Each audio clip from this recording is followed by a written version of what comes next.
Bab 9. Anak-anak kampung. Setelah Adnan menceritakan pengalamannya belajar di sekolah Inggeris, Muhammad juga berminat untuk belajar tapi tidak dibenarkan oleh ayahnya. Nordin yang berdendam dengan Pak Saidi telah merosakkan basikal Pak Saidi. Pak Saidi terpaksa bersetuju untuk membeli basikal baru daripada Ah Chong kerana kerosakan yang teruk untuk diperbaiki tidak berbaloi harganya. Akhirnya, Pak Saidi tahu bahawa basikalnya dirosakkan oleh Nordin yang sakit kaki akibat terkena kayu yang dibaling oleh Adnan pada malam tersebut. Di sekolah, Adnan dipuji kerana dia seorang yang rajin. Apabila ditanya tentang cita-cita, Adnan memberitahu Cikgu Anderson bahawa dia ingin menjadi askar. Dia mahu menjaga keselamatan orang ramai dan menjaga keamanan negara daripada serangan musuh. Itu sinopsis untuk bab 9.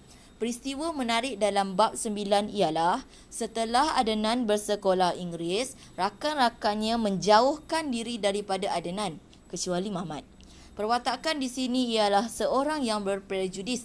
Latar masyarakat yang prejudis. Prejudis ialah berburuk sangka, think negatif. Nilai atau pengajaran di sini ialah janganlah kita berburuk sangka terhadap orang lain. Peristiwa seterusnya, Pak Saidi terjaga daripada tidur apabila terdengar bunyi dari bawah rumah.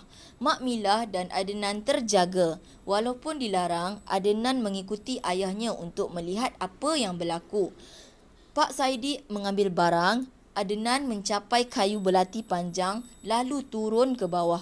Mereka mendapati dua lembaga dan Adnan mengejar dan sempat baling kayu belati terhadap salah seorang daripada mereka. Pak Saidi marah Adnan, risau jika lembaga itu mencederakan anaknya. Latar masyarakat perwatakan ialah seorang bapa yang penyayang, seorang yang berani. Latar masyarakat ialah masyarakat yang penyayang, masyarakat yang berani. Latar masa ialah waktu malam. Latar tempat ialah bawah rumah Pak Saidi. Nilai kasih sayang, pengajarannya ialah kita mestilah menyayangi orang lain, ahli keluarga kita. Peristiwa yang ketiga. Pada suatu pagi, Adnan bersiap-siap untuk ke sekolah, mendapati tayar basikal dikerat pisau. Pak Saidi dan apabila memberitahu Pak Saidi, mereka menjangka hal tersebut ada kaitan dengan peristiwa malam tadi. Adnan sempat membaling kayu belati ke arah salah seorang daripada lembaga tersebut. Persoalannya di sini perbuatan khianat akibat dendam, perwatakan seorang yang khianat, latar masyarakat yang khianat, masa pagi, tempat rumah Pak Saidi, pengajaran janganlah kita mengkhianati terhadap orang lain yang tidak bersalah.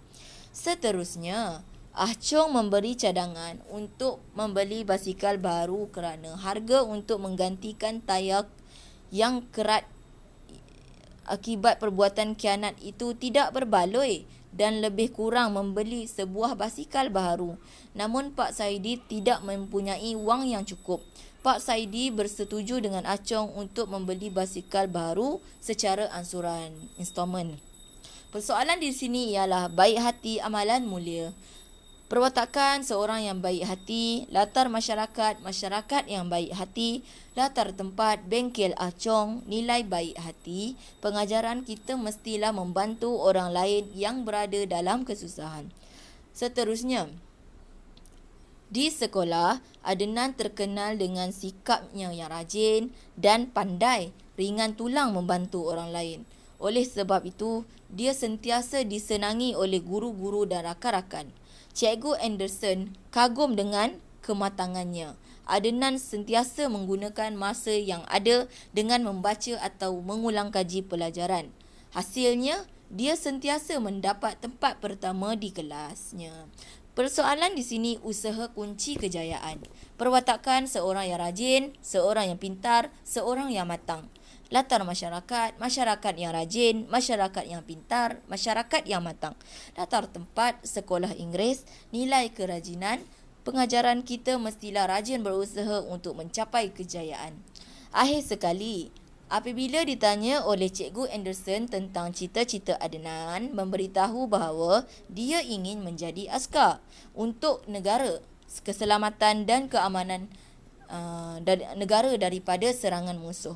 Walaupun ibunya lebih suka dia menjadi guru, namun dia tetap ingin menjadi askar dan pada akhirnya dia berjaya menjadi askar sehingga meninggal dunia. Persoalan di sini ialah minat yang sukar diubah. Perwatakan seorang yang cinta akan negara, latar masyarakat yang berjiwa patriotik, latar tempat sekolah Inggeris, nilai patriotik. Pengajaran ialah kita mestilah mempunyai semangat juang yang tinggi. Itu adalah sebahagian sinopsis ataupun peristiwa untuk bab 9.